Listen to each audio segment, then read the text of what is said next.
Hello বন্ধুরা, আপনারা দেখতে পাচ্ছেন এই আমাদের হোসেন, সে লেখাপড়া করছে। আবেদ হোসেন, আপনার দেখতে পাচ্ছেন সে লেখাপড়া করছে, কিন্তু আশ্চর্যজনক ব্যাপার হলো আমাদের হোসেন তো প্রাইমারিতে পড়ছে, কিন্তু হোসেনকে যে পড়াচ্ছে তাকে একটু দেখাচ্ছি। এই যে আমার দুলা ভাই প্রফেসর, তিনি একজন প্রফেসর সাহেব ছিলেন, সে হোসেনকে পড়াচ্ছে। তাহলে আপনারা চিন্তা করেন হোসেনের কতটা হলো যা ভাগ্য, যে প্রাইমারি লেভেলের হোসেনকে পড়াচ্ছে একজন সরকারি প্রফেসর। কি হোসেন, ঠিক না? তুই খুশি? তোর নাম ভাগ্য আর কেউ আছে? সেইটাই, তাহলে বেশি করিয়ে পড়, ভালো করিয়ে পড়, যে তোরে পড়াইতে আছে একজন প্রফেসর আর দুলা ভাই।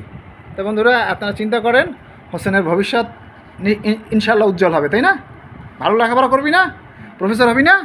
ক যে আমিও প্রফেসর হব। Good, thank you.